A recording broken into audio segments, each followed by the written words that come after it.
The repair shop want to know the name of the schools who left in repairs on the 1st of September. This query will use two fields to find the answer, so therefore is a multiple query. The first field will be organisation,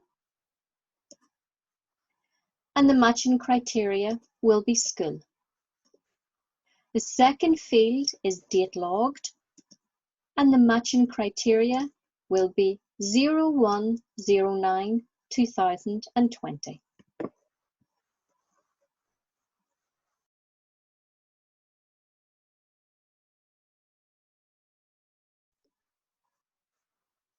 To create the query, I'm going to make sure that I'm in the Create tab. This brings me up my Create ribbon, and I can choose what I need to create my query. In this case, I'm going to use the Query Wizard. It is a simple query wizard, and I click OK. The next dialog box brings me in where I can check that I have the right table, which is Central Office, and gives me an opportunity to bring across the fields that I want to use. I am going to bring across name, that's the name of the technician or the contact, and the name of the premises is the name of the school or the FE college. I'm not going to bring across the address or the postcode, but I am going to bring across the organisation. I do want to know if it's a school or FE. That's the first field in our multiple query. I'm not interested in what department has sent it in, nor what's required to fix it.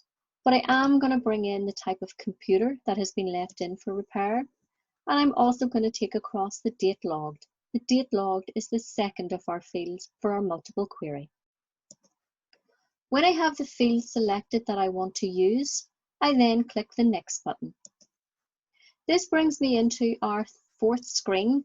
The third screen did not come up because Microsoft Access is aware that there is no way that we could do any grouping or ordering, so it's automatically brought me into my fourth screen.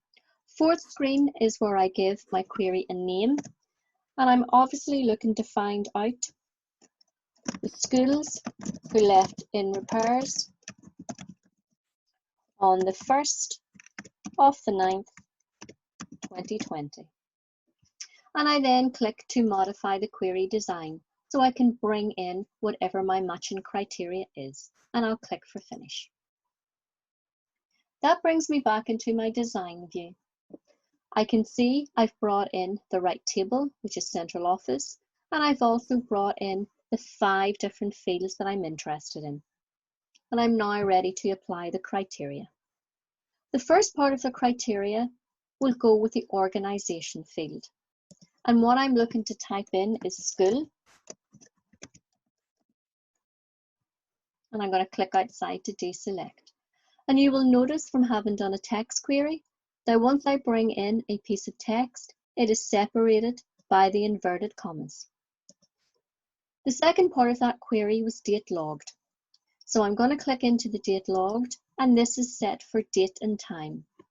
So always remember, you need to have your day, you need to have your month, and you need to have your year. And if I click outside to deselect, you can see that that's divided by hashtags. That lets me know that a date has been put in. I am now ready to run that query, so I'll come across to my run icon and I'll click there.